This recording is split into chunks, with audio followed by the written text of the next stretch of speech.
মাওলানা মুহাম্মদ ওয়া আলা আলি সাইয়্যিদিনা মাওলানা মুহাম্মদ। আজ ঈদ মিলাদুন নবীর মাহফিল চলতেছে, আজ ঈদ মিলাদুন নবীর মাহফিল চলতেছে।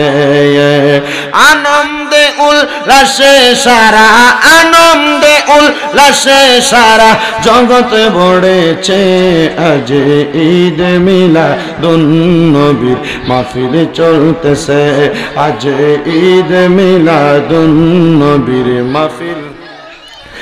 আনন্দে উল্লাসে সারা জগৎ ভরেছে, আনন্দে উল্লাসে সারা জগৎ ভরেছে, আজ ঈদ মিলাদুন নবীর মাহফিল চলতেছে, আজ ঈদ মিলাদুন নবীর মাহফিল চলতেছে। পশু পাখি বৃক্ষলতা মানবার দানব নারীর সালাত বলে করতেছে উৎসব, পশু পাখি বৃক্ষলতা মানবার দানব নারীর সালাত বলে করতেছে উৎসব। ওই উৎসবের দোলনা দোলে, ওই উৎসবের দোলনা দোলে নূরের বাতাসে, আজ ঈদ মিলাদুন নবীর মাহফিল চলতেছে, আজ ঈদ মিলাদুন নবীর মাহফিল চলতেছে। আনন্দে উল্লাসে সারা, আনন্দে উল্লাসে সারা জগৎ ভরেছে, আজ ঈদ মিলাদুন নবীর মাহফিল চলতেছে। আরশ কুরসি লৌহ কলম চাঁদ সিতারা নবী পাইয়া মনের সুখে হয়া তোহারা। আরশ কুরসি লৌহ কলম চাঁদ সিতারা নবী পাইয়া মনের সুখে হয়া তোহারা। হুর গিলমানে ফেরেশতা গনে নাচে উল্লাসে, হুর গিলমানে ফেরেশতা গনে নাচে উল্লাসে, আজ ঈদ মিলাদুন নবীর মাহফিল চলতেছে, আজ দয়াল নবীর আগমনের মাহফিল চলতেছে। আল্লাহুম্মা সাল্লি আলা سيدنا مولانا محمد وعلى آل سيدنا مولانا محمد لا إله لا ذكر لا إله إلا لا إله إلا الله لا إله لا إله إلا الله حسبي ربي جل الله ما في قلبي غير الله نور محمد صلى الله قولي نور محمد صلى الله لا إله إلا لا إله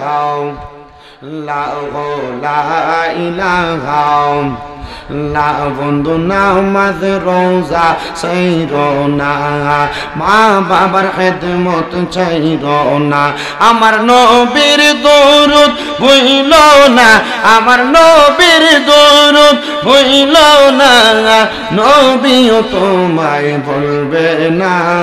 লা ইলাহা ইল্লাল্লাহ ও লা ইলাহা ইল্লাল্লাহ ইল্লাল্লাহ মুহাম্মাদুর রাসূলুল্লাহ সাল্লাল্লাহু আলাইহি ওয়াসাল্লাম। আল্লাহুম্মা আমিন, আল্লাহুম্মা আমিন।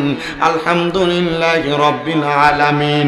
আসসালাতু ওয়াসসালামু আলা রাসূলিহিল কারীম। রব্বানা যালামনা আনফুসানা ওয়া ইন লাম তাগফির লানা ওয়া তারহামনা লানাকুনান্না মিনাল খাসিরিন। রব্বুল আলামিন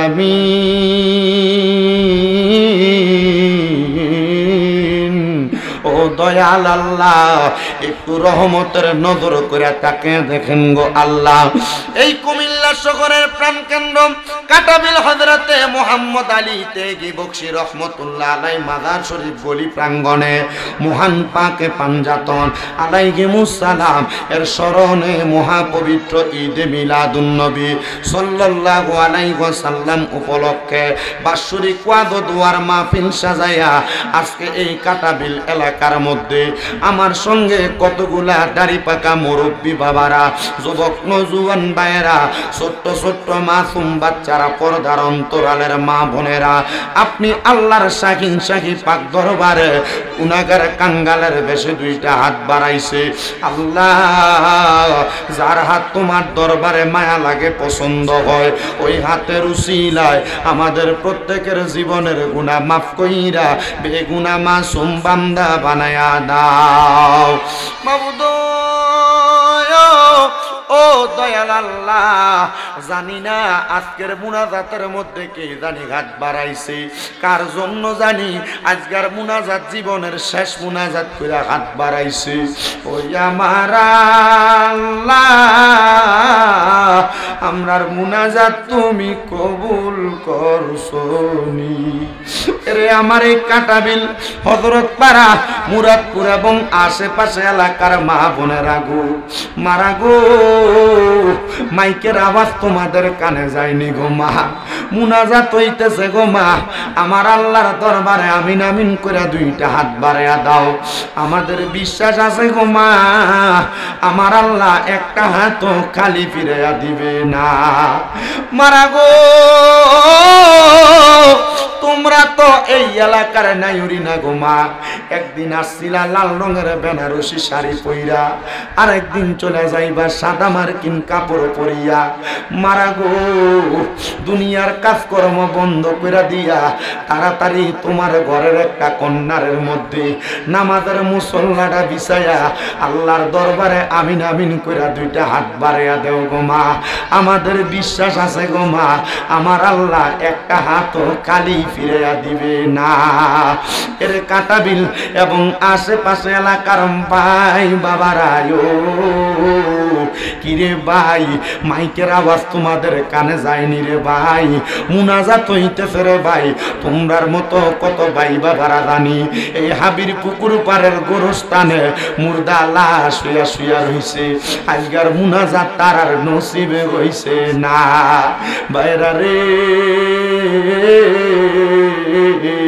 তোমরার মতো কত ভাই বাবারা মা বোনেরা জানি কুমিল্লা মেডিকেল হসপিটালে রোগী হইয়া বিছানার মধ্যে শুয়া রইছে।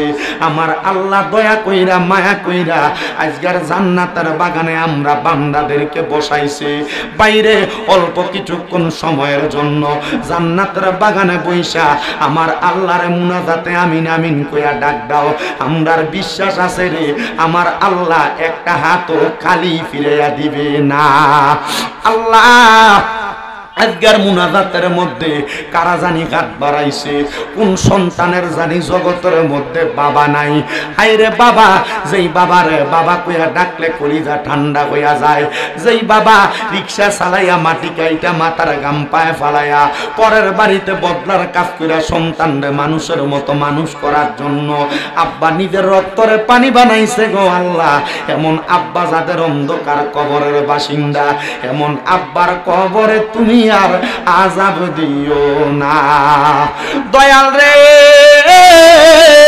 ফরিয়াদ তোমার দরবারে গো আল্লাহ। কে জানি হাত বাড়াইছে, কার জানি জগতের মধ্যে মা নাই। আরে মা,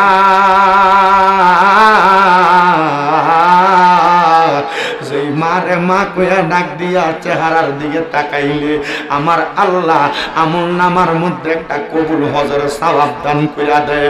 আল্লাহ তোমার কোন বান্দা জানি আজকে কাটাবিল হযরতে মুহাম্মদ আলী তেগি বকশী মাজার শরীফ গলির মাহফিলে, আল্লাহ পাক পাঞ্জাতনের স্মরণে মিলাদুন নবীর মাহফিলে আম্মা হারায়া আব্বা হারায়া হাত বাড়াইয়া দিছে গো আল্লাহ। তাদের আম্মা আব্বার কবরে আযাব দিও না। মরিয়া গিয়াছেন আল্লাহ,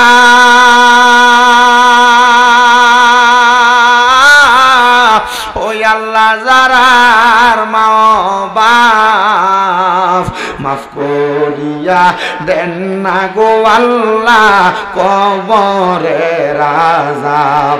আকাশেতে চন্দ্র সূর্য ওই আল্লাহ উঠে বারে বার, কবর দেশে যারার গো মা বাপ ফিরিল না আর।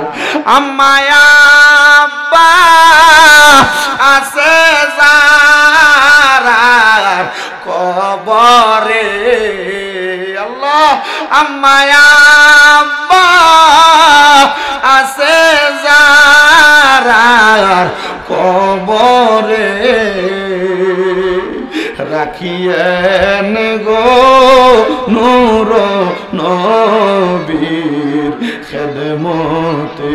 আল্লাহ যাদের মা বাবা কবরে তাদের পক্ষ থেকে মাফ চাই, আম্মা আব্বার কবর নাজাতের ফয়সালা করো। আল্লাহ যাদের মা বাবা বেঁচে আছে হায়াতে তৈয়বা নসিব করে দাও। যাদের আম্মা আব্বা অসুস্থ আম্মা আব্বারে পরিপূর্ণ সুস্থতার নিয়ামত দান করো। বিশেষ করে আজকে 4 মাসের উপর হয়ে যায় আমার আম্মা জান অসুস্থ অবস্থায় আছে। আল্লাহ আপনার দরবারে মাপ চাই, আপনি আমার আম্মা জানকে শেফা আদলা কামেলা নসিব করে দেন। আল্লাহ বিশেষ করে মদিনার গোলাম যুব সংগঠন প্রবাসী বন্ধু মহল এই কাটাবিলের সংগঠনের যারা যারা মাহফিলের মধ্যে টাকা দিয়া পয়সা দিয়া শ্রম দিয়া বুদ্ধি দিয়া পরামর্শ দিয়া মাইক দিয়া লাইট দিয়া প্যান্ডেল দিয়া সম্মানিত মিডিয়ার বাইরে সহ শ্রোতা মণ্ডলীরা আল্লাহ বিশেষ করে তাবারুকের জন্য পর্যন্ত টাকা পয়সা দিয়া সহযোগিতা করেছে, তাদের প্রত্যেককে তোমার দরবারে সুপর্দ করলাম, তুমি কবুল মঞ্জুর করে নাও। অনেক প্রবাসী ভাইরা বিদেশ থেকে দোয়া চায়, আল্লাহ আমার প্রত্যেক প্রবাসীদের কামাই রুজির মধ্যে বরকত দান করে দাও। প্রবাসীরা বিপদে থাকলে বিপদ থেকে উদ্ধার করে দাও।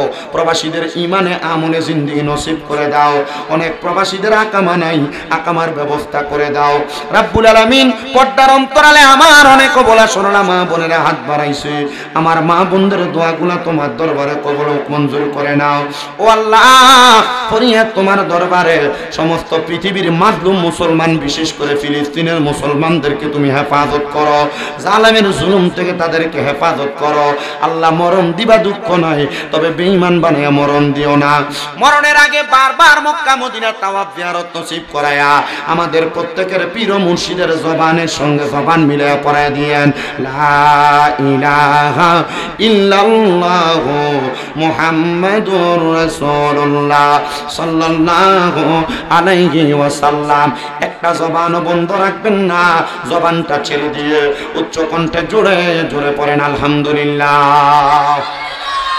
মুজ্জাসসদরে মুহতারাম, এই কাটাবিলের মদিনার গোলাম যুব সংগঠন প্রবাসী বন্ধু মহল কর্তৃক আয়োজিত মহান পাক পাঞ্জাতনের স্মরণে মহাপবিত্র ঈদ মিলাদুন নবী সাল্লাল্লাহু আলাইহি ওয়াসাল্লাম উপলক্ষে বাৎসরিক ওয়াজ ও দোয়ার মাহফিলের সম্মানিত প্রধান অতিথি ফকির কুতুব শাহ আশরাফিয়া দরবার শরীফের গদিনী পীর সাহেব তাসাউফ শাহ আশরাফি আল কাদেরী মাদ্দাজিল্লাহুল আলী বারাকাল্লাহু ফি হায়াতি।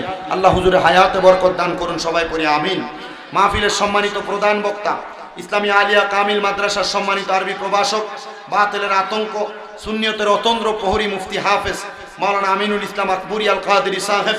মাহফিলের সম্মানিত আলোচক আপনাদের কাটাবিল জামে মসজিদের ইমাম ও খতিব হাফেজ মাওলানা ইউসুফ রেজা আল কাদেরী সাহেব।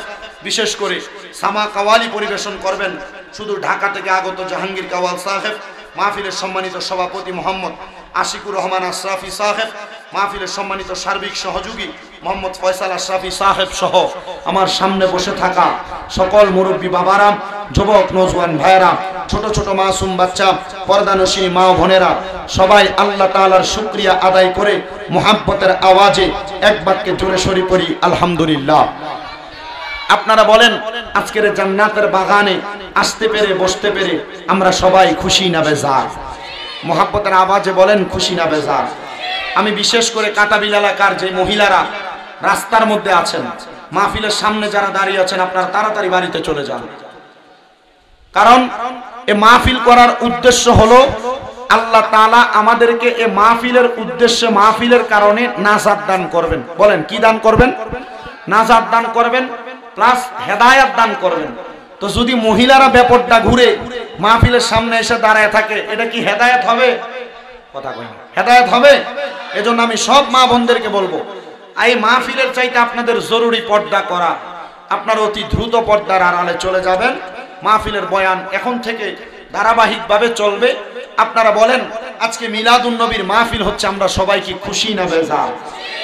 আমাদেরকে আগে জানতে হবে পবিত্র ঈদে মিলাদুন নবী এটা আমরা কেন পালন করি, এটা পালন করার কারণ কি, আর এই ঈদে মিলাদুন নবী শব্দটার মানে কি?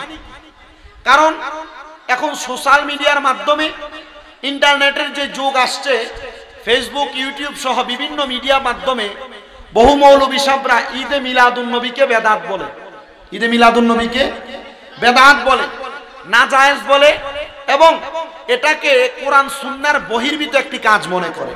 কিন্তু না, এটা কোরআন সুন্নাহর বহির্ভূত কোনো কাজ নয়।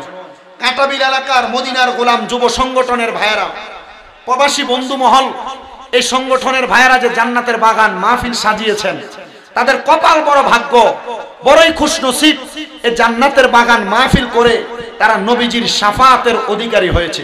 সবাই জবান খুলে পড়ি সুবহানাল্লাহ। গভীর মনোযোগ দিবেন। পবিত্র ঈদে মিলাদুন নবী সাল্লাল্লাহু আলাইহি ওয়াসাল্লাম, এই ঈদ শব্দটার অর্থ হলো খুশি। আমরা স্বাভাবিকভাবে দুনিয়াতে সন্তান জন্মগ্রহণ করলে আমরা খুশি হয়ে যাই। কোন মানুষ যদি নতুন কোন চাকরি পায় খুশি হয়ে যায়।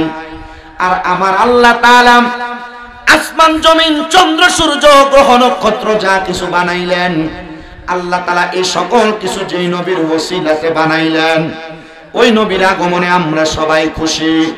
এজন্য মিলাদুন নবী শব্দটা হলো মুরাক্কাব যৌগিক শব্দ।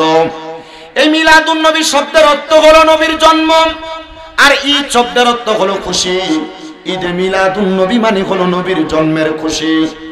নবীর জন্মে যারা বেজার এরা মুনাফিক, নবীর জন্মে যারা বেজার এরা মুশরিক, নবীর জন্মে যারা বেজার এরা কখনো মুসলমান হতে পারে না। কারণ যে নবীর উম্মত দাবি করে সে অবশ্যই নবীর জন্মে খুশি হবে।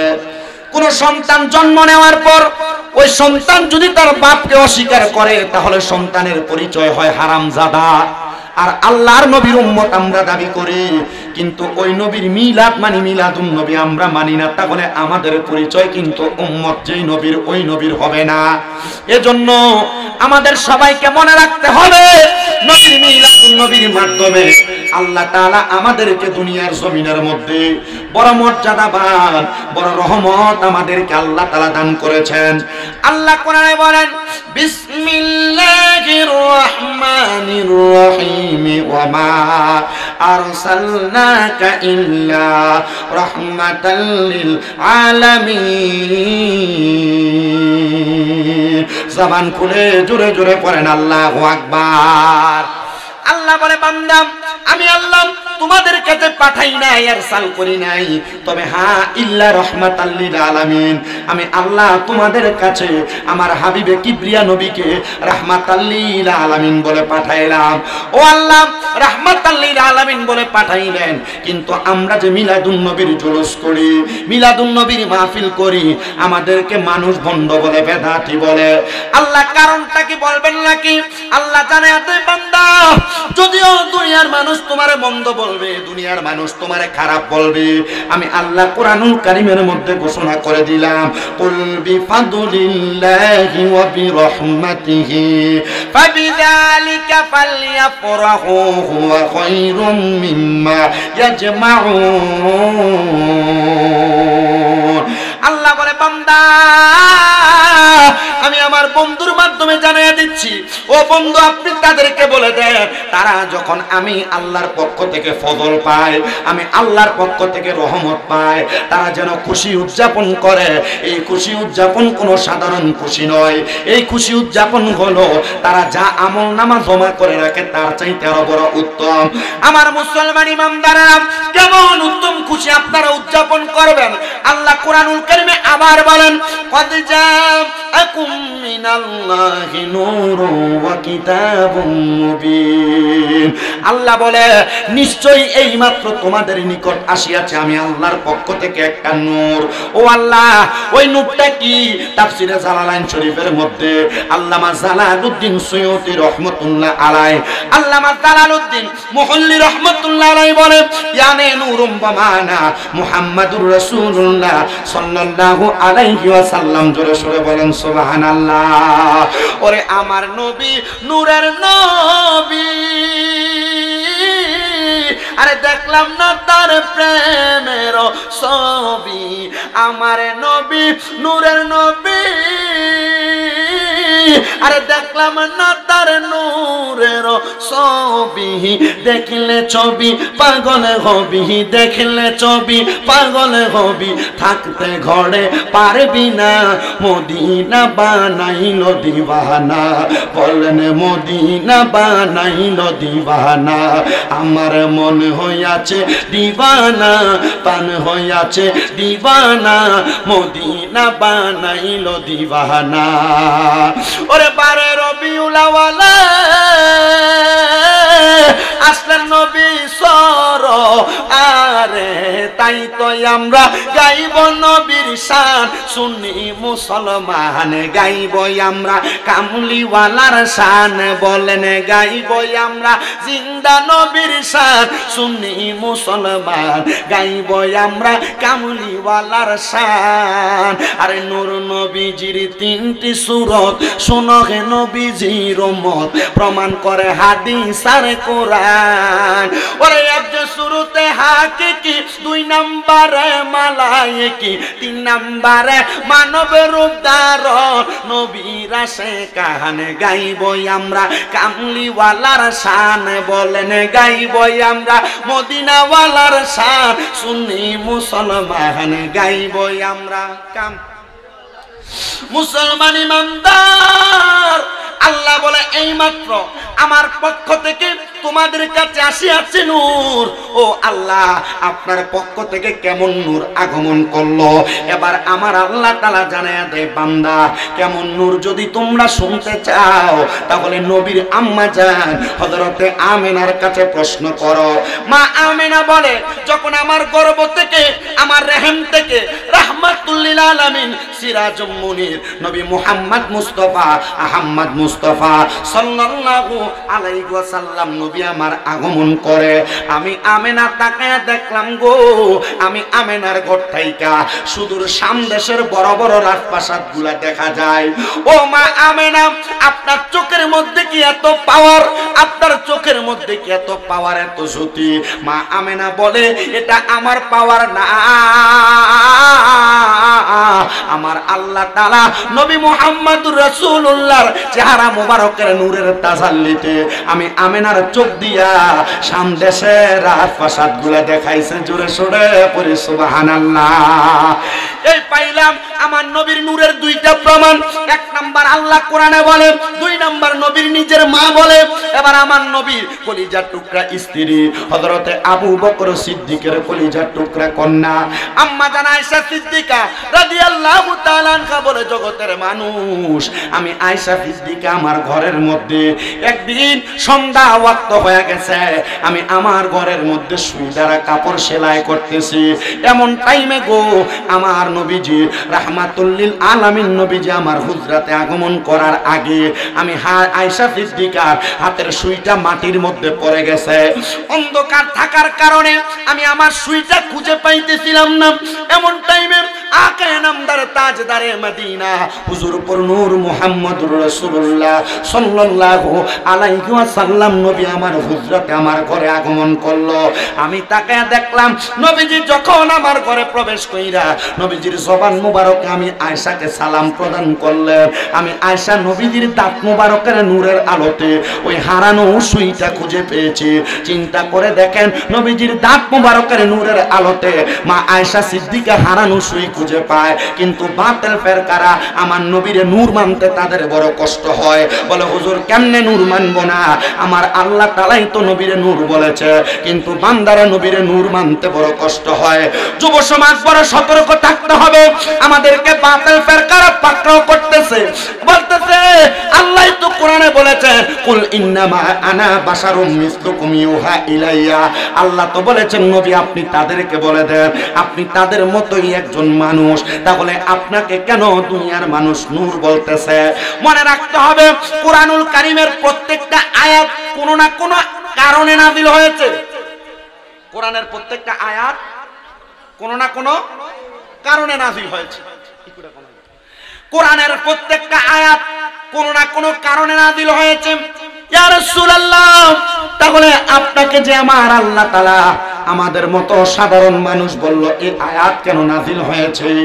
এই আয়াত নাযিল হওয়ার কারণ হলো কাফেররা তাকে দেখলেন আল্লাহর হাবিব সাল্লাল্লাহু আলাইহি ওয়াসাল্লাম নবী যখন ইসলামের দাওয়াত দেয় তখন নবীজির কাছে কাফেররা দলে দলে আইসা ইহুদিরা মুসলমান হয়ে যায়।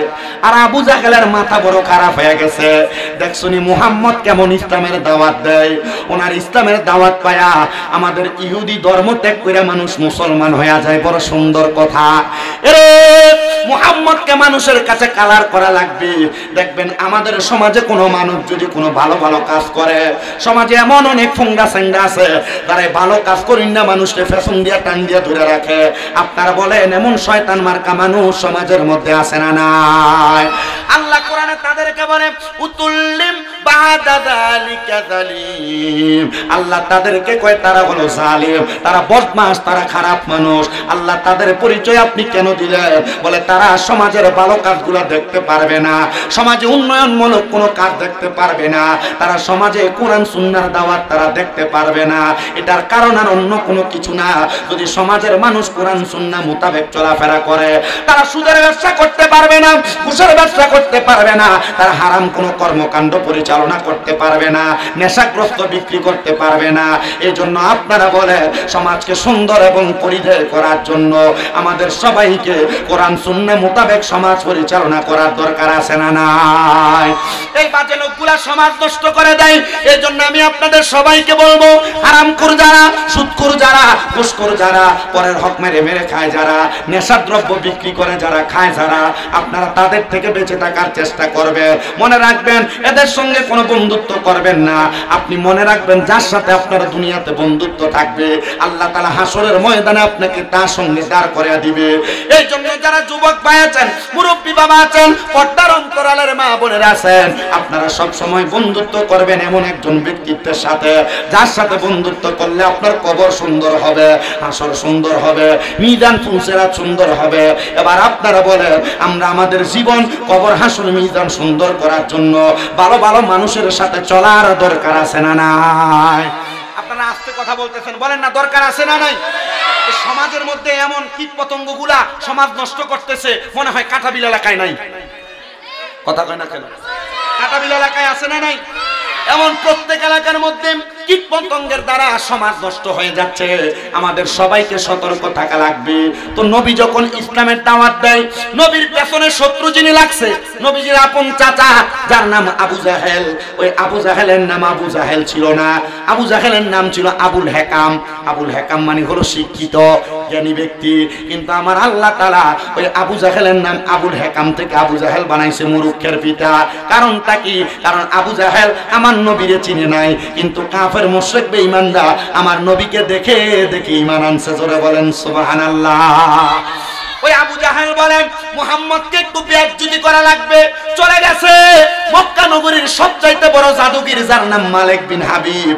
মালিক বিন হাবিবের কাছে যা বলতেছো, গো মালিক বিন হাবিব তোমার কাছে আমার একটা আবদার, মুহাম্মদ তো আমাদের বাপ দাদার ধর্মকে ধূলিসাৎ করে দিচ্ছে, তুমি একটু মুহাম্মদকে মানুষের কাছে একটু খারাপ ভাবে প্রচার করো না।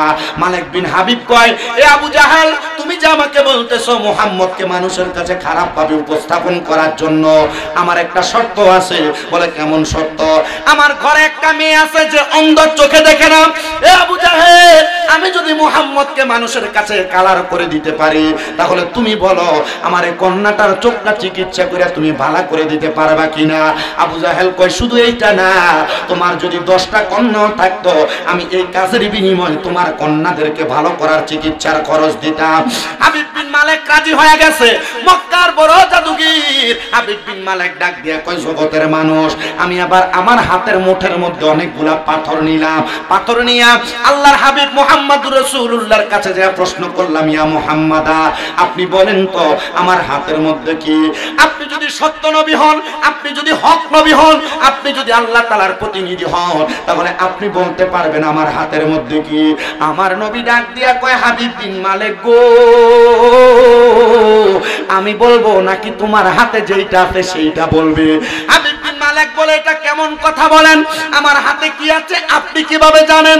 আমার নবী বলে, হাবিব বিন মালিক গো, আমার আল্লাহ তাআলা আমি নবীকে গায়েবের খবর সম্পর্কে অবহিত করে দিয়েছেন।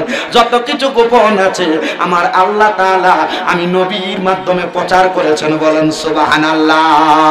ওরে ছিলেন আল্লাহ গোপনের গোপন, নূরে মুহাম্মদী হইতে করিলেন সৃজন। ওরে জিন পরি ফেরেশতা সকল, জিন পরি ফেরেশতা সকল নবীর নূর ফসিনা, নূরের নবী শুইয়া আছে সোনার মদিনা, মদিনা নূরের নবী শুইয়া আছে সোনার মদিনা। আপনাদের কি কষ্ট হচ্ছে, অসুবিধা হচ্ছে?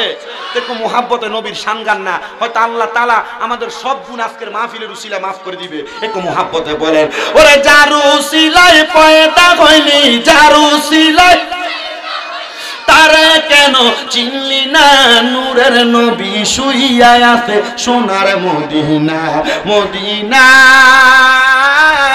নূরের নবী শুইয়া আছে সোনার। আর শুকরসি লোহার কলম, আরে নূরে মুহাম্মদী হইতে করিলেন সৃজন। আরে আর শুকরসি লোহার কলম, আরে নূরে মুহাম্মদী হইতে করিলেন সৃজন। আরে যিনি পরি ফেরেশতা সকল, যিনি পরি ফেরেশতা সকল নবীর নূরের ফসিনা, নূরের নবী শুইয়া আছে সোনার মদিনা, মদিনা নূরের নবী শুইয়া আছে সোনার মদিনা। আইরে যারু সিলাই পয়দা হইলি, যারু সিলাই পয়দা হইলি, তারে কেন চিনলি না, নূরের নবী শুইয়া আছে সোনার মদিনা। একটা জবান বন্ধ রাখবেন না, জবান খুলে জুড়ে পড়েন ইয়া রাসূলুল্লাহ। হাবিব বিন মালিক কয়, আল্লাহর নবী এ মুহাম্মদুর রাসূলুল্লাহ, তুমি বলো আমার হাতে কি আছে? নবী উত্তর দেয়, এ হাবিব বিন মালিক, তুমি বলো, আমি বলবো না, তোমার হাতে যেটা আছে সেটা বলবে। আমার নবীজির প্রশ্নের জবাবে হাবিব বিন মালিক বলে, তাহলে বলো, বলতে বলো। হাবিব বিন মালিকের হাতের পাথরগুলা ডাক দিয়া কয়, লা ইলাহা ইল্লাল্লাহু মুহাম্মাদুর রাসূলুল্লাহ সাল্লাল্লাহু আলাইহি ওয়াসাল্লাম। জোরে পড়েন মারহাবা। হাবিব বিন মালিক বলে, মুহাম্মদ তুমি তো আমার থেকে বড় জাদুগীর। নাউজুবিল্লাহ বললেন না? মনে রাখবেন আপনারা যারা এখানে আছেন, নবীদের দ্বারা যদি কোনো অলৌকিক ঘটনা ঘটে, এইটাকে হাদিস শরীফের ভাষায় বলে মুজিজা। কি বলে? আস্তে বলতেছে। যুব সমাজ যারা, আপনারা একটু মনোযোগ দেন। কেন দিবেন? কারণ বর্তমানে বাতিল ফেরকা এমন ভাবে ভিড়তেছে, যখন কোনো বাতিল ফেরকার কাছে আপনি এই ঘটনা বলবেন, তখন এরা বলবে এগুলো তো বানানো কথা, এগুলা বানোয়া, এগুলোর কোনো দলিল নাই। তখন আপনি তারা বলবেন, আপনি মনে হয় জানেন না, নবীদের দ্বারা এমন কোন অলৌকিক ঘটনা ঘটলে এটাকে মুজিজা বলে। আর মুজিজা হলো নবীদের শান। সুবহানাল্লাহ। আর কোন আল্লাহর ওলিদের দ্বারা, বলেন কাদের দ্বারা? আল্লাহর ওলিদের দ্বারা যদি কোনো এমন অলৌকিক ঘটনা ঘটে, তাহলে সেইটাকে বলে কারামত। বলেন কি বলে? আল্লাহর ওলিদের দ্বারা কোনো অলৌকিক ঘটনা ঘটলে কারামত, নবীদের দ্বারা ঘটলে মুজিজা। তো আমার নবীজি শুধু বলছে হাবিব বিন মালিক, আমি বলবো না, হাতেরটা বলবে। বলে হাতেরটাকে বলতে বলো। হাতেরটা বলছে যে হ্যাঁ, মুহাম্মাদুর রাসূলুল্লাহ সাল্লাল্লাহু আলাইহি সাল্লাম হলো আল্লাহ তাআলার নবী। সুবহানাল্লাহ, আর জোরে সুবহানাল্লাহ বললেন। হাবিব বিন মালিক ডাক দিয়ে বলে, মুহাম্মদ তুমি তো আমার থেকে বড় জাদুগির। আমার নবী বলে, না রে না, ও হাবিব বিন মালিক, আমি জাদুগির না, আমি হলাম আল্লাহ তাআলার একজন পয়গম্বর নবী। বলে বুঝতে পারলাম আপনি নবী, তবে আপনার কাছে আমি জানতে চাই আপনি যে নবী, আপনি কিভাবে এটা করলেন? বলে আল্লাহ তাআলা কুদরতে করাইছেন। আমার নবী ডাক দিয়ে কয়, হাবিব বিন মালিক, তুমি যে আমি নবীকে শরম দেওয়ার জন্য, লজ্জা দেওয়ার জন্য আসছো। তোমার ঘরে একটা মেয়ে আছে, অন্ধ, চোখে দেখে না। হাবিব বিন মালিক বড় অবাক হয়ে গেলেন। বলেন আমার ঘরে যে মেয়েটা অসুস্থ, চোখে দেখে না, আপনি কিভাবে বুঝলেন? বলে আমি নবী, আল্লাহ তাআলা আমাকে জানার মতো ক্ষমতা দিয়েছেন। জোরে সরে পড়েন সুবহানাল্লাহ। ডাক দিয়ে বলেন, এ হাবিব বিন মালিক, তুমি বলো, তুমি যদি চাও আল্লাহ তাআলার কুদরতে আমি এই মুহূর্তে তোমার কন্যা সন্তানের চক্ষু দান করতে পারি। হাবিব বিন মালিক ডাক দিয়ে বলতেছে, হ্যাঁ হ্যাঁ, আপনি আমার কন্যা সন্তানের চোখটা ভালো করে দেন। আমার নবীজি বলেন, হাবিব বিন মালিক তুমি তাড়াতাড়ি তোমার বাড়িতে যাও। হাবিব বিন মালিক বলেন, বাড়িতে যাওয়ার সাথে সাথে দেখলাম আমার কন্যা সন্তান চোখে দেখে, আর আমি আব্বাজানকে বাবা বলে ডাক দেয়। মক্কার বড় জাদুগিরটা আমার নবীর কাছে এসে বলে, ইয়া মুহাম্মাদা, আপনি এই মুহূর্তে আমাকে জবান দিয়ে পড়ায়া দেন কালিমে তাইয়্যিবা লা ইলাহা ইল্লাল্লাহু মুহাম্মাদুর রাসূলুল্লাহ সাল্লাল্লাহু আলাইহি ওয়াসাল্লাম। এবার আপনারা বলেন, হেদায়েত দেওয়ার মালিক কে? আল্লাহর নাম নিলে গুণ হইব? আপনাদের এখানে এতগুলা মানুষ আছেন, প্যান্ডেল ভর্তি, এটা কি মানুষ জানে বাহিরে? দোকানপাট হইসা রইছে, এতটা কি বুঝে? তারা বলেন আপনারা, হেদায়েতের মালিক কে? আল্লাহ চাইলে হেদায়েত দিতে পারে কি পারে না? তাহলে ওই আল্লাহকে ডান হাত তুলে ডাক দেন আল্লাহ, জবান খুলে ডাক দেন আল্লাহ। আল্লাহ কিভাবে হেদায়েত দেয় আরেকটা ছোট্ট ঘটনা শোনাই। আপনাদের যদি কষ্ট না হয়, আমি আমার বয়ানটাই ঘটনার মাধ্যমে আপনাদেরকে বোঝায় দেওয়ার চেষ্টা করব। যে তো মাহফিলে আরো আলোচক আছে, আমাকে বলছে মিলাদুন নবীর বয়ান করার জন্য। আমি মিলাদুন নবীর অল্প একটু কথা বলে আমি আমার ওয়াজটা নবীর শান ও আজমতের দিকে আনলাম। কিন্তু আমরা যদি একটু হেদায়েতের বয়ান না করি, আমাদের সমাজ ধুলিস্যাৎ হয়ে যাবে, পানির সাথে মিশে যাবে। এবার আপনারা বলেন, আমাদের সবার হেদায়েতের দরকার আছে না নাই?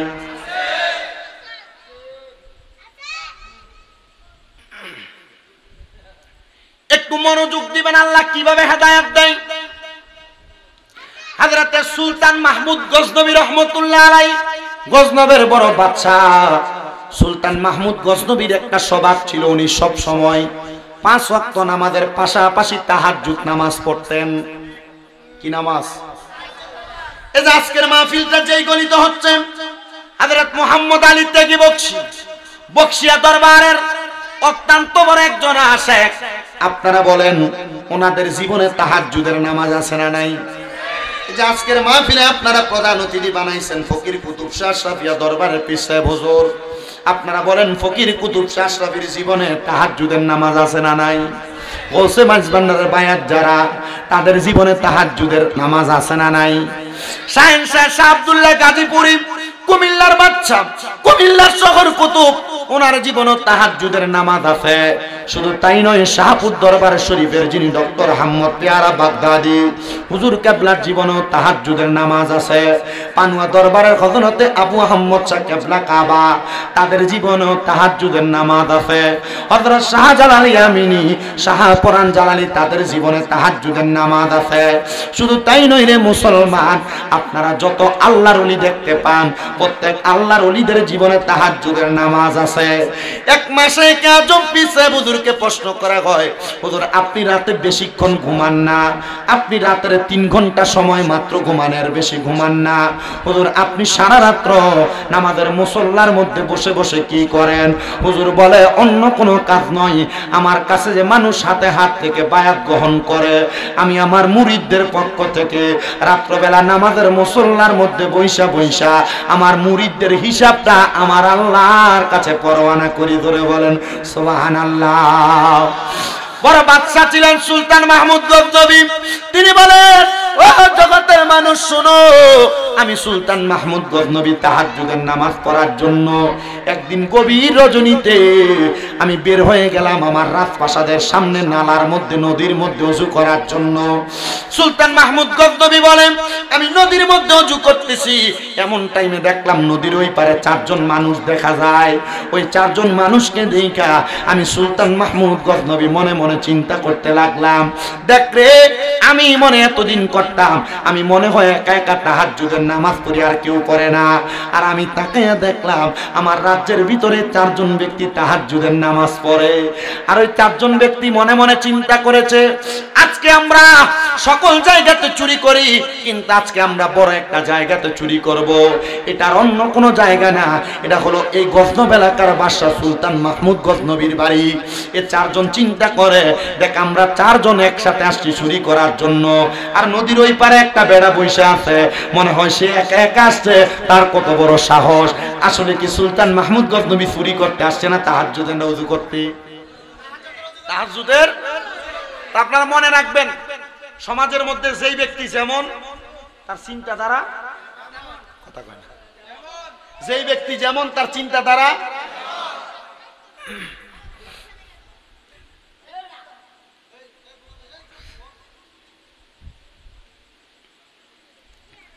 সুলতান মাহমুদ গজনবী বলেন, আমি বসে রইলাম ওযু করতেছি, এমন টাইমে ওই চারজন আমার সামনে আগমন করলো। ওই চারজন মনে মনে চিন্তা করলো আর একসাথে কথা বললো, যেহেতু আমরা চুরি করতে আসছি, সেও একা একা আসছে, চলো আমরা একসাথে হয়ে যাই, আমরা একসাথে বাদশা সুলতান মাহমুদ গজনবীর বাড়িতে চুরি করব। চারজন আইসা সুলতান মাহমুদ গজনবীর ডাক দিয়া কই, ভাই তোমার কত বড় সাহস, তুমি একা একা চুরি করতে এত রাত্রে বের হইছ? বাদশা কয়, বের হইলাম তাহাজ্জুদ নামাজ পড়তে, আর আমার আমি নাকি চুরি করতে আসছি। আচ্ছা তাদেরকে একটু বাজাইয়া দেখি তারা কেন আসছে। বাদশা ডাক দিয়ে বলে, আমি এনে একা আসছি, তোমরা চারজন একসাথে চুরি করতে আসছো নাকি? বলে হ্যাঁ। বলে কোথায় চুরি করবা? বলে এই যে রাজপ্রাসাদ দেখা যায়, এটা সুলতান মাহমুদ গজনবীর বাড়ি, আমরা এই বাড়িতে চুরি করব। বাদশা ডাক দিয়া কই, তোমরা কোনোদিন বাদশারে দেখছনি? কই না। কই ঠিক আছে, চলো আমরা একসাথে চুরি করব, তবে তোমরা আমার একটা প্রশ্নের জবাব দেওয়া লাগবে। এই যে রাজপ্রাসাদের মধ্যে তোমরা চুরি করবা, তোমরা তো একজন না, তোমরা চারজন, তো চারজন মিলা এই চুরির মালগুলা কেমনে ভাগাভাগি করবা? চারজনের এমন কি ক্ষমতা আছে যে ক্ষমতার মাধ্যমে তোমরা সমান ভাগ নিয়ে যাও? চুরি করলে তো একজন চুরি করবে, তিনজন পাহারা দিবে, সমান ভাগ পাবে না। ওই চারজনের মধ্য থেকে একজন ডাক দিয়া বলে, আমার একটা ক্ষমতা, আমি যদি কোনোর বাড়ির সামনে দিয়া যাই আর কুকুর যখন ঘেউ ঘেউ করে, কুকুর ঘেউ ঘেউ কইরা তার মালিককে যেটা বুঝাইতে চায় আমি সেটা বুঝি। একজনের ক্ষমতা। কুকুর যদি ঘেউ ঘেউ করে, রাত্রবেলা এলাকা দিয়ে হাঁটার সময় দেখবেন কুকুর ঘেউ ঘেউ করে, এটার কারণ কি?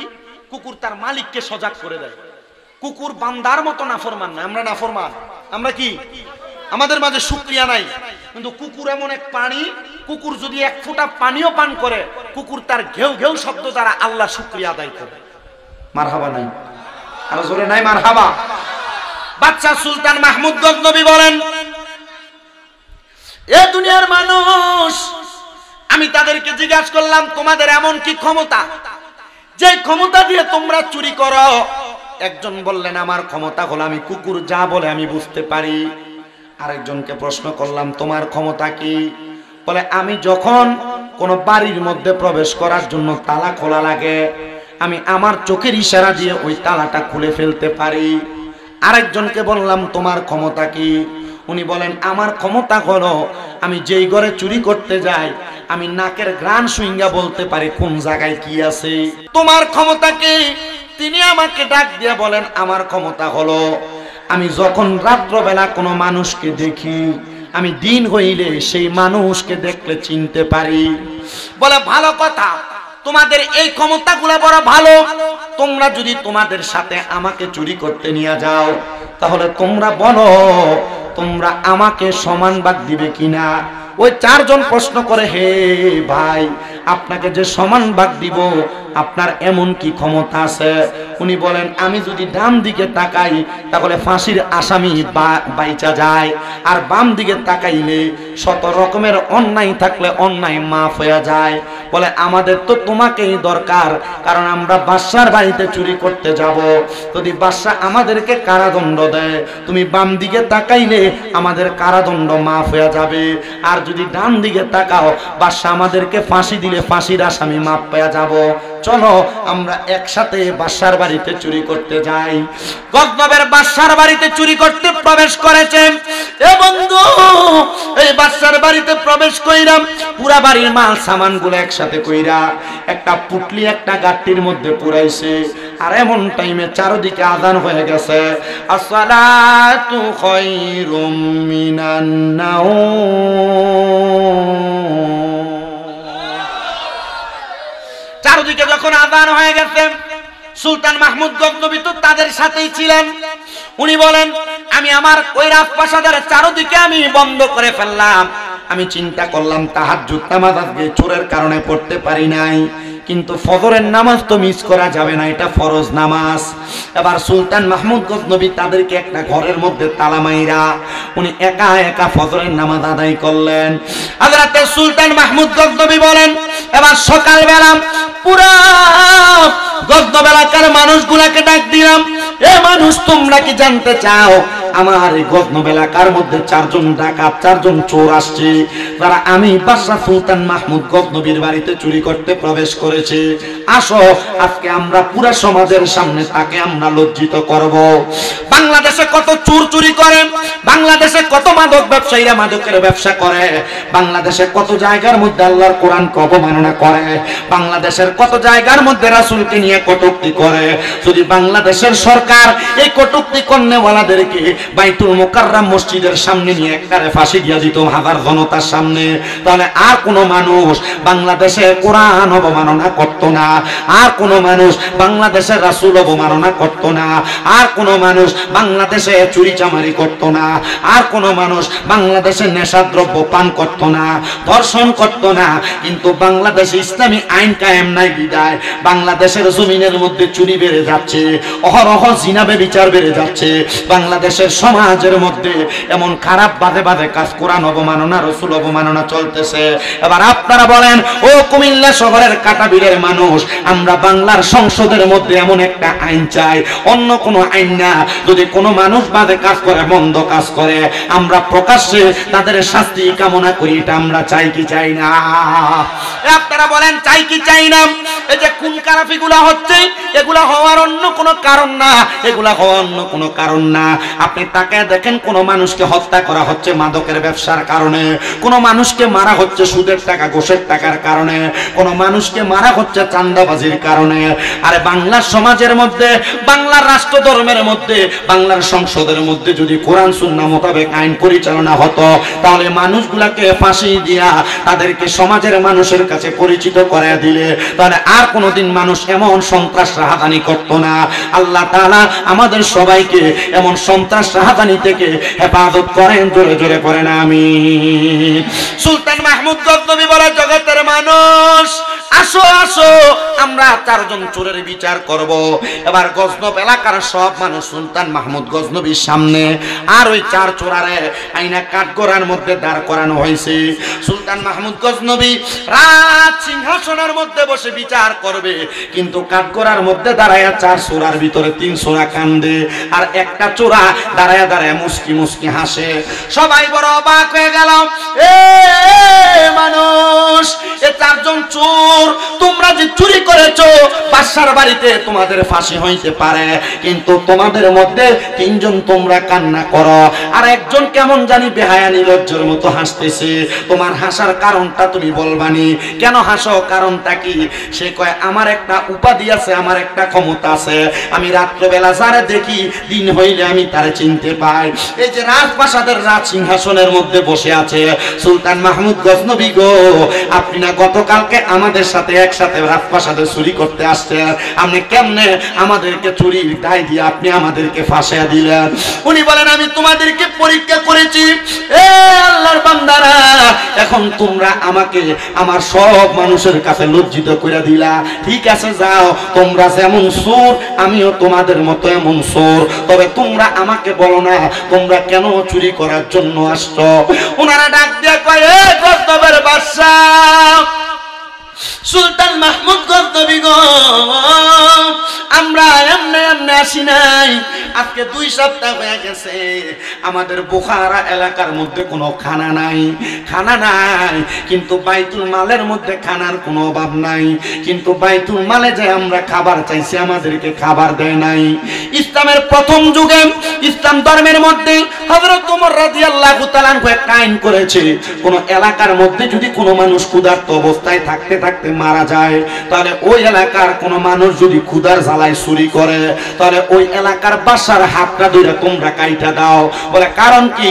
বলে বাদশা যদি তার এলাকার প্রজাদের খবর নিত, তাহলে প্রজা কোনোদিন না খায়া থাকতো না।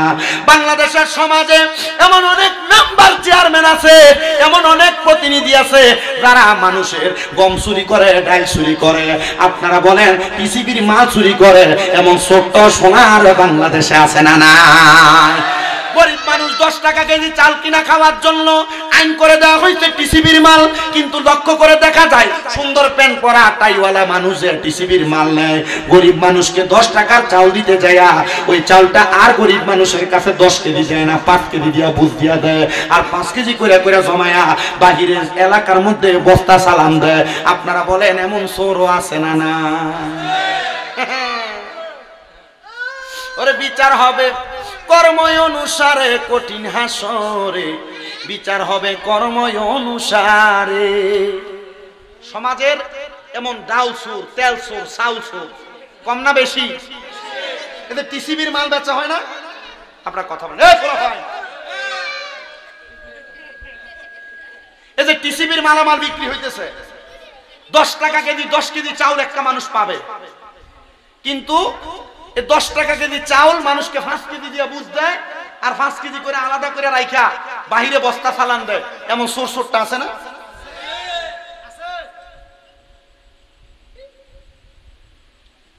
আপনাদের কি কষ্ট হইতেছে? কষ্টটা কি বুঝতেছেন? বাচ্চা তাদের সাথে চুরি করতে গেছেন, আসলে কি আসলে বাচ্চা চুরি করতে গেছে না তাদেরকে পরীক্ষা করতে? তো তারা 4 জন বলছে, বাচ্চা, হে বাচ্চা, গতকালকে রাত্রে আমরা একসাথে চুরি করতে গেলাম, আর আজকে আপনি রাজ সিংহাসনে বৈশা আমাদেরকে আপনি ফাঁসি দেওয়ার জন্য আনলেন।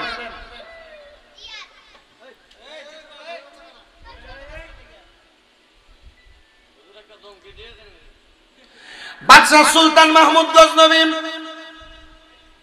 তিনি বলেন, আমি আবার তাদের কাছে বলতে লাগলাম, এবার তোমরা বলো কিভাবে তোমরা মুক্তি চাও?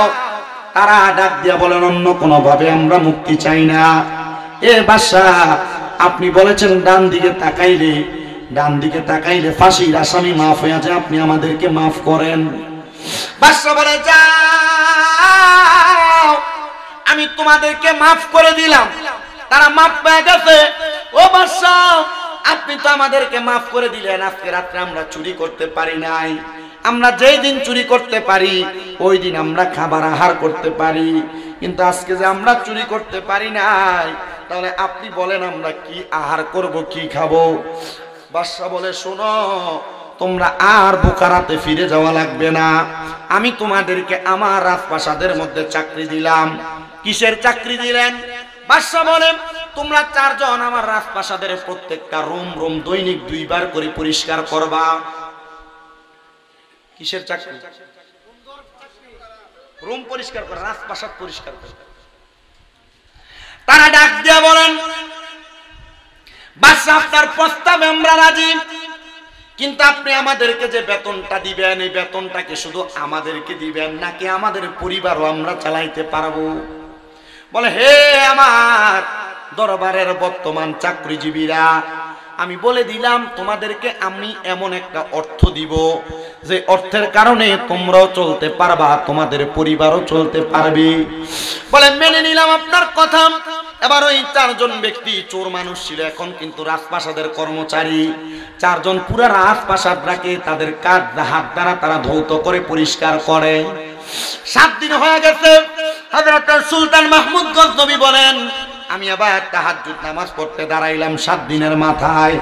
আমি এই 7 দিন পর্যন্ত চোরদেরকে পাহারা দিয়েছি, তারা নিয়ে আবার কোনো চুরি করে, কিন্তু আমি দেখলাম তাদেরকে কাজ দেওয়ার পর তারা আর চুরি করে না। তা আমাদের সমাজের মধ্যে যেগুলা চুরি করে, যেগুলা চোরটামি করে, বাজে কাজ করে, এদের হাতে কোনো কাজ নাই, এরা যদি কোনো কর্মের মধ্যে লিপ্ত থাকতো এরা আর চুরি করতো না। যেগুলা নেশা করে, এগুলা সঙ্গ তো সঙ্গ নষ্ট হয়ে নেশা করে।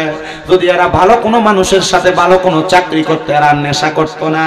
এবার আপনারা বলেন, বাংলার সমাজের যত যুব সমাজ আছে, মুরব্বী সমাজ আছে, যদি তারা কর্মব্যস্ততায় থাকে, তাহলে আল্লাহ তাআলা তাদেরকে খারাপ কাজ থেকে দূরে রাখার ক্ষমতা আল্লাহর আছে না নাই?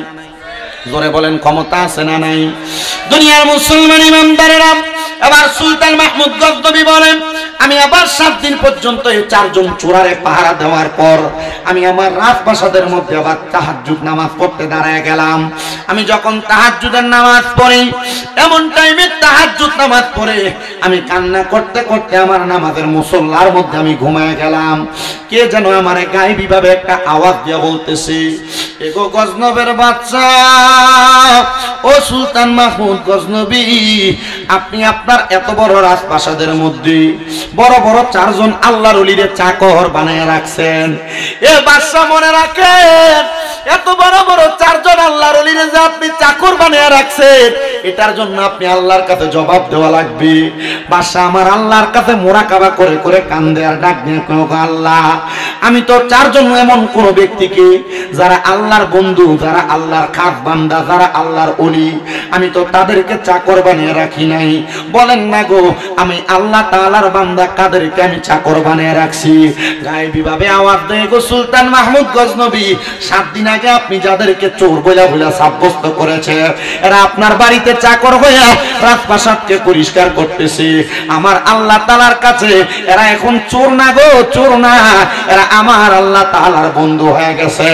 সুলতান মাহমুদ গজনবী ডাক দেয়, আল্লাহ, ও আল্লাহ, আপনি বলেন যারা 7 দিন আগে চুরি করছে তারা 7 দিনের মধ্যে কেমনে আপনার বন্ধু হয়? আমার আল্লাহর পক্ষ থেকে জবাব আসে গো বাদশা সুলতান মাহমুদ গজনবী, শোনো ও বাদশা সুলতান মাহমুদ গজনবী, এই 4 জন ব্যক্তি দিনের বেলা সকালে একবার বিকালে একবার তোমার রাজপ্রাসাদটারে পরিষ্কার করত, আর বাকি যে অবসর সময় থাকতো তারা আমার আল্লাহর কাছে এমন ভাবে কান্নাকাটি করছে, আমার আল্লাহ তাআলা এদেরকে এখন চোর থেকে আল্লাহ তাআলার বন্ধু বানিয়ে দিছে। চিন্তা করে দেখো রে কাটাবিলের যুবক, চিন্তা করে দেখো রে কাটাবিল এলাকার মুরব্বী বাবারা, জীবনে আমরা কত অন্যায় করলাম, আমরা লুকিয়ে লুকিয়ে গুনাহ করছি, গোপনে গোপনে গুনাহ করছি। আমরার গুনার খবর আমরার মা জানে না, আমরার গুনার খবর আমরার বাপ জানে না। আমরার গুনার খবর যদি আমাদের এলাকার মানুষ আমাদের দেখতো, আমাদেরকে তারা এলাকা থেকে দূর দূর করে তাড়াইয়া দিত। আল্লাহ, আপনি যদি একজন চোর 4 জন চোরের 7 দিনের ইবাদতের কারণে আপনার বন্ধু বানাইতে পারেন, আল্লাহ আপনার কাছে আমরা জানতে চাই, আমরা যদি আপনার কাছে নামাজ পড়া পড়া কান্দি, আমরার গোপনের গুনাহটি আপনি মাফ করবেন নি? আল্লাহ, আমরার প্রকাশের গুনাহগুলো আপনি মাফ করবেন নি? আমরার জাহিরি বাতিনি গুনাহগুলো আমরা মাফ করবেন নি? এ কাটাবিলের প্রবাসী বন্ধু মহলের যুবকেরা, মদিনার গোলাম যুব সংগঠনের যুবকেরা, তোমরার কপাল বড় ভালো রে। আজকে কাটাবিল হযরতে মুহাম্মদ আলী তেগি বকশী রহমাতুল্লাহ আলাইহি মাজার গলির মধ্যে তোমরা মিলাদুন নবীর মাহফিল সাজাইছো, পাক পাঞ্জাতনের স্মরণে মাহফিল সাজাইয়া এলাকার মানুষের জীবনের গুনাহগুলা মাফ করানোর একটা রাস্তা তৈরি করে দিছো। এ মুরব্বী বাবা, এ যুবক ভাই, এ পর্দার অন্তরালের আমার মা বোনেরা, আমরা জীবনে অনেক গুনাহ করছি, আমরার গুনার খবর তো কেউ জানে না। জবান যদি থাকে মুহাব্বতে বলেন এই খবর জানি কি? আর একটু মুহাব্বতের আওয়াজে বলেন নাকি?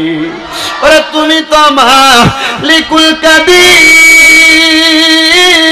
আরে বানাও কত বাদশার ফকির এসব তোমার কুদরতেরই দান আল্লাহ পরওয়ার গুনাহ খাতা মাফ করো আমার বলেন গুনাহ খাতা মাফ আল্লাহ পরওয়ার গুনাহ খাতা মাফ করো আমার কন্যা গুনাহ খাতা আল্লাহ পরওয়ার গুনাহ খাতা মাফ করো আমার হায়রে তোমার যত বান্দা আছে নারী বলো পুরুষ বলো ইবাদত করে যে তোমার হায়রে নারী পুরুষ বান্দা যত তুমি আল্লাহ ক্ষমা করো দয়া কইরা ক্ষমা করবেন দান আল্লাহ পরওয়ার গুনাহ খাতা মাফ করো আমার কন্যা গুনাহ খাতা আল্লাহ পরওয়ার গুনাহ খাতা মাফ করো আমার আরে না চাই না কইরাছি গুনাহ মাফ কইরা দাও সাইরা বানা তুমি সারা কে সেই আমার আল্লাহ তুমি সারা কে সেই আমার আরে তুমি যদি মাফ না করো যাইব আমরা কারো দারে দয়া কইরা দয়া করবেন দান আল্লাহ পরওয়ার গুনাহ খাতা মাফ করো আমার বলেন গুনাহ খাতা আল্লাহ পরওয়ার গুনাহ খাতা মাফ যুবক ভাই মুরব্বী বাবারা জীবনে যে এত বড় গুনাহ করলাম ওই গুনার জন্য আল্লাহ তাআলার কাছে ক্ষমা প্রার্থনা করা লাগবে আল্লাহ আপনার কাছে জানতে চাই আপনি আপনার বান্দাদেরকে কেমনে ক্ষমা করেন আল্লাহ কয় বান্দা যখন বান্দা দুনিয়াতে পূর্বে যত গুনাহ করেছে সব গুনার কাজগুলা তার ভুল হইছে বলে স্বীকার করে বান্দা পরবর্তীতে আবার গুনাহ করাকে ভয় পায় কেমন ভয় পায় একটা মানুষকে আগুনে ঝাঁপ দিতে যেমন ভয় পায় পরের বার আরেকটা গুনাহ করতে মানুষ যদি এমন ভয় পায় আর আমি আল্লাহর কাছে ক্ষমা প্রার্থনা করে আমি আল্লাহ পাক রব্বুল আলামিন তাদের জীবনের গুনাহগুলা maaf করে দেই আসেন বাবারা বন্ধুরা আমরা জীবনের গুনাহগুলা maaf করানোর জন্য চক্ষুটা বন্ধ করে দিয়ে কলবের দিকে খেয়াল করে মুহাব্বতের আওয়াজে আল্লাহ তাআলার একটু ইসমে জাতের জিকির করব যে জিকিরের মাধ্যমে আল্লাহ তাআলা আপনার আমার জীবনের গুনাহগুলো maaf করে দিবে চক্ষুটা বন্ধ একটু মুহাব্বতের আওয়াজে আল্লাহ তাআলার ইসমে জাতের জিকির করেন আল্লাহ আল্লাহ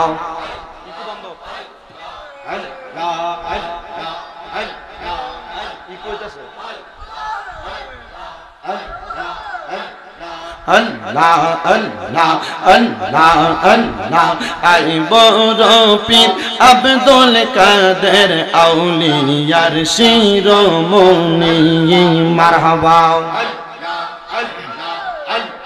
Allah Allah ay boro pir Abdul Kader auliyar shiromoni marhaba Allah Allah তোমারি ওই নামের গুণে তোমারি ওই নামের গুণে আগুন হইয়া যায় পানি আইব রফিক আব্দুল কাদের আউলিয়ার শিরোমণি মারহাবা আল্লাহ আল্লাহ ভক্তের বিপদ হইলে পূর্বে তুমি পশ্চিমে ভক্তকে বাঁচাও গো গাউস তোমার নিজ গুণে মারহাবা আল্লাহ আল্লাহ আউলিয়াদের সম্রাট তুমি আউলিয়াদের সম্রাট তুমি মহিউদ্দিন জিলানী আই বড় পীর আব্দুল কাদের আউলিয়ার শিরোমণি মারহাবা আল্লাহ আল্লাহ মুর্শিদ মুর্শিদ কইরাই আমার ঘুমাসে না নয়নে মুহাম্মদ আলী বকশির নামে ঘুমা সেনা নয়নে আমার বলিবা মুর্শিদ কে মনে মারহাবা আল্লাহ আল্লাহ কুতুব শাহ বাবার নামটা লইয়া ঘুমা সেনা নয়নে কুতুব শাহ আশরাফির নামটা লইয়া ঘুমা সেনা নয়নে আমার বলিবা কুতুব শাহ কে মনে মারহাবা আল্লাহ আল্লাহ তোমায় আমি ভালোবাসি পাগলের মতো মনে চাইলে এই পাগল মন ছুটে গো তখন মারহাবা আল্লাহ আল্লাহ তোমায় আমি ভালোবাসি পাগলের মতো মনে চাইলে এই পাগল মন ছুটে গো তখন মারহাবা আল্লাহ আল্লাহ লোক সমাজে কলঙ্কি আমি গলাই কলঙ্কের মালা লোক সমাজে কলঙ্কি আমি গলাই কলঙ্কের মালা আমার বলিবা কুতুব শাহ কে মনে মারহাবা আল্লাহ আল্লাহ তোমায় আমি ভালোবাসি দিয়া মন প্রাণ গো মুর্শিদ দিয়া মন প্রাণ মনে চাইলে তোমার দিকে ছোটে আমার প্রাণ মারহাবা আল্লাহ আল্লাহ তোমায় আমি ভালোবাসি দিয়া মন প্রাণ মনে চাইলে তোমার দিকে ছোটে আমার প্রাণ মারহাবা আল্লাহ লোক সমাজে কলঙ্কি আমার গলায় কলঙ্কের মালা লোক সমাজে কলঙ্কি আমি গলায় কলঙ্কের মালা আমার বলিবা মুর্শিদ কে মনে মারহাবা আল্লাহ আল্লাহ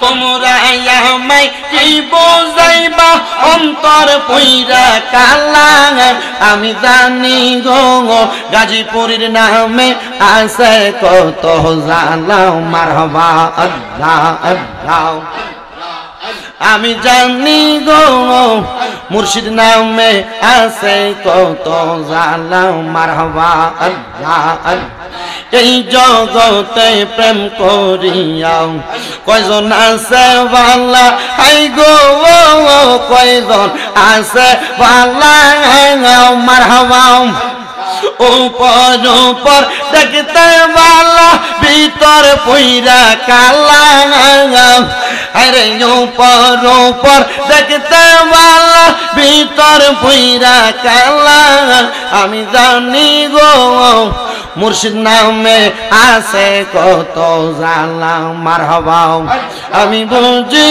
গো দয়াল নামে আছে কত জালা মারহাবা মানকুলো মান সব হারাইলাম গাইতা নামের মালা হাইরে গাইতা নামের মালা মারহাবা মুর্শিদ প্রেমে জইলা পয়রা অন্তর হইছে কালা আমি জানি গো দয়াল নামে আছে কত জালা মারহাবা আল্লাহ আল্লাহ আল্লাহ আল্লাহ শাহপুরের প্রেম বাগানে শাহপুরের প্রেম বাগানে ফুটলো আজব ফুল সেই ফুল আমার প্রাণের মুর্শিদ বাগদাদি হুজুর সেই ফুল আমরার প্রাণের মুর্শিদ কাউকাব শাহ হুজুর মারহাবা আল্লাহ আল্লাহ প্রেম বাগানে ফুটলো আজব ফুল বাগদাদি বাবার নয়ন মনি কাউকাব শাহ হুজুর মারহাবা আল্লাহ আল্লাহ জিকিরেতে থাকে যে মশগুল পাঞ্জা তনের জিকিরেতে থাকে যে মশগুল সেই ফল আমরার প্রাণের মুর্শিদ বাগদাদি হুজুর মারহাবা আল্লাহ আল্লাহ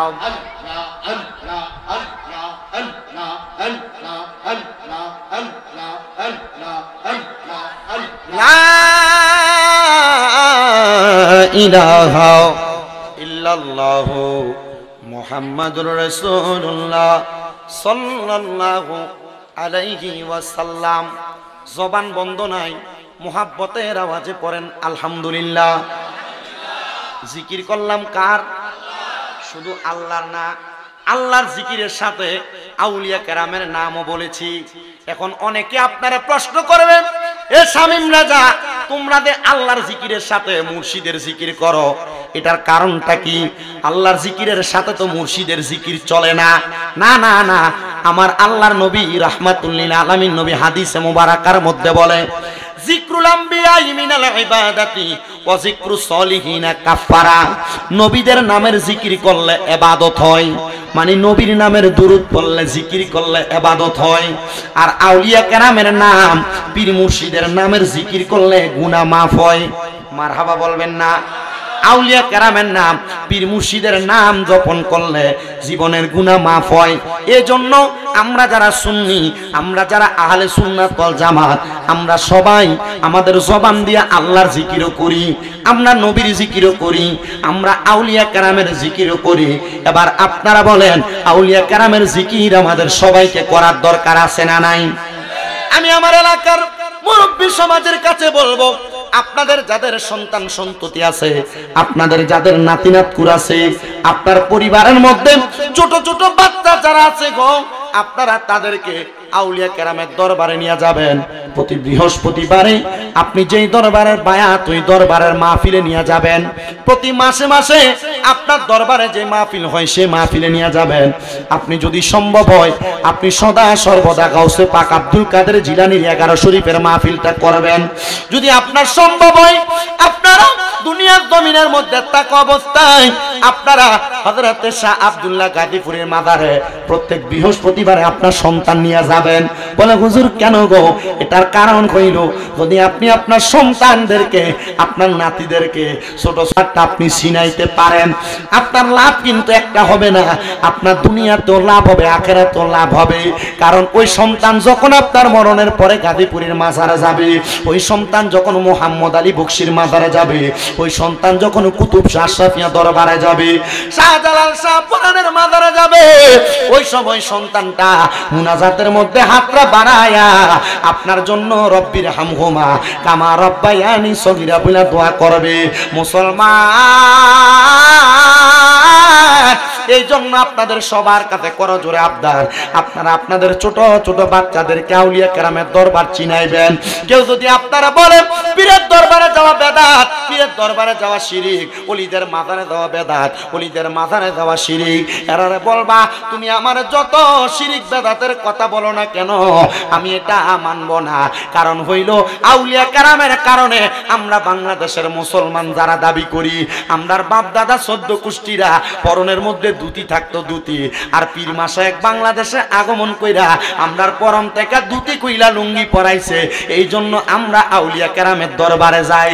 হযরত শাহজালাল ইয়ামিনী যদি বাংলাতে আগমন না করত, আমরা মুসলমান দাবি করতে পারতাম না।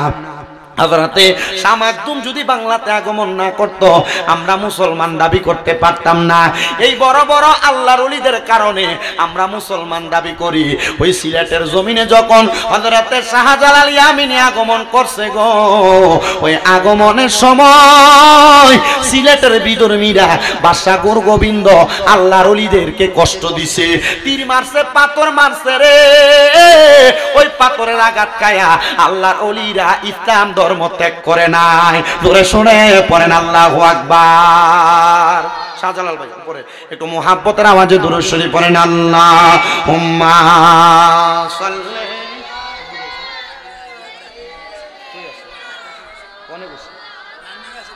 মুহাম্মদ ওয়া আলা আলি সাইয়্যিদিনা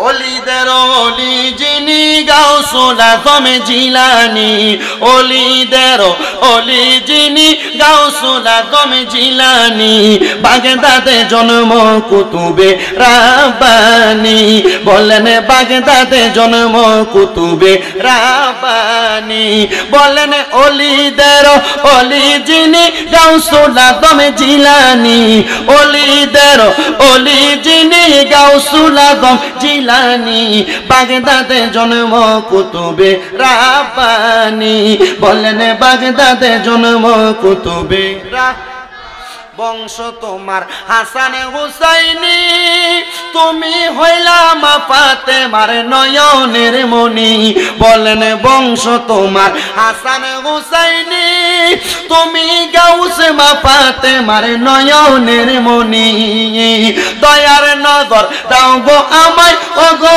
গাউসে সামদানি দয়ার নজর দাও গো আমায় ও গো গাউসে সামদানি বাগদাদে জন্ম কুতুবে রাব্বানী বলেন বাগদাদে জন্ম কুতুবে তোমার কাঁধে নবীজির কদম সব ওলিদের কাঁধে তুমি গাউসের কদম বলেন তোমার কাঁধে নবীজির আইরে সব ওলিদের কাঁধে তুমি গাউসের কদম দয়ার নজর দাও গো আমায় ও গো গাউসে সামদানি দয়ার নজর দাও গো আমায় ও গো গাউসে সামদানি বাগদাদে জন্ম কুতুবে রাব্বানী বলেন বাগদাদে জন্ম কুতুবে এবার আপনারা বলেন ওই আউলিয়া কেরামের অনুসরণ আমাদের করার দরকার আছে না নাই কথা কোন কম না বেশি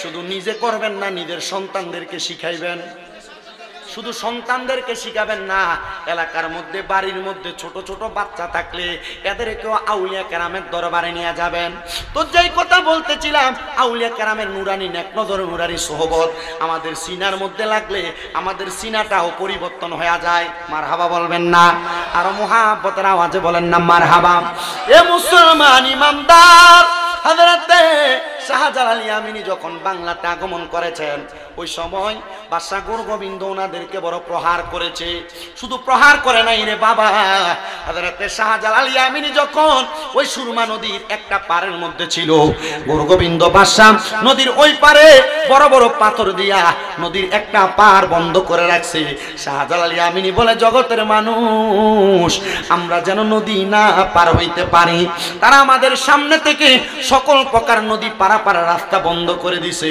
কিন্তু আমি শাহজালাল ইয়ামিনীকে আমার আল্লাহ তাআলা এমন একটা তৌফিক দান করেছে আমি যদি সালাতুল ইস্তিসকার নামাজ আল্লাহ তাআলার দরবারে 2 রাকাত আদায় করি আর আদায় করে নামাজের মুসল্লাটা বিছায়া সুরমা নদীটা পাড়ি দেওয়ার জন্য চেষ্টা করি আমার আল্লাহ তাআলার কুদরতে আমার নামাজের মুসল্লাটা ওই সুরমা নদীতে বাসায়া বাসায়া আমি শাহজালাল ইয়ামিনীকে নদী পার করে দিতে কোন মারহাবা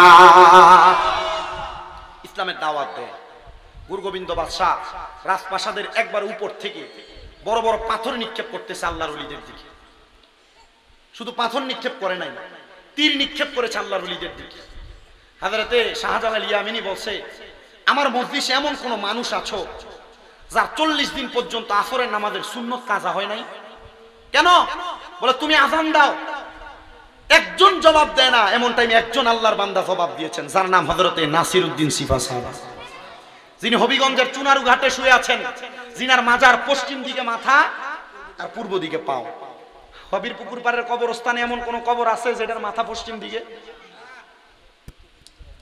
সব উত্তর দক্ষিণ শরী বিধান কিন্তু হযরতে শাহজালাল ইয়ামিনীর সফর সঙ্গী ছিলেন নাসিরউদ্দিন সিফা সালাহ ওনাকে বলা হইলো আপনি একটু আযান দেন আপনার যদি আসরের নামাজের সুন্নত কাজা না হয় আযান দেন নাসিরউদ্দিন সিফা সালাহ শুধু আযান দিতেন আল্লাহু আকবার আল্লাহু আকবার গোবিন্দ বাদশার বড় রাজপ্রাসাদ ভাঙ্গা চুরমাচুর হয়ে গেছে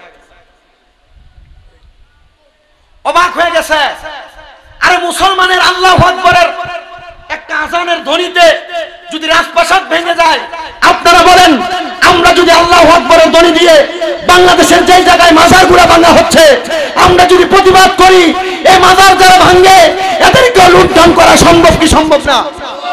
আমরা বাংলাদেশের আজকে কাটাবিল থেকে বাংলাদেশের হাইকোর্ট মাজার স্থানান্তর করার জন্য যে উগ্রবাদী অ্যাডভোকেট পদক্ষেপ নিয়েছে, আমরা কুমিল্লার কাটাবিল থেকে একটা কথা আওয়াজ করতে চাই, বাংলাদেশের সুন্নি মুসলমান ঘুমায়া যায় নাই।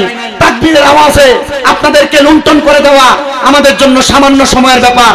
আপনারা বলেন আমরা এখন এক হয়ে বাংলাদেশের প্রত্যেকটা আউলিয়া কেরামের মাজার রক্ষা করতে রাজি আছি? কারা কারা হাত উঠে আল্লাহকে দেখায়? নারে তাকবীর, নারে রিসালাত, নারে গাউসিয়া। হযরত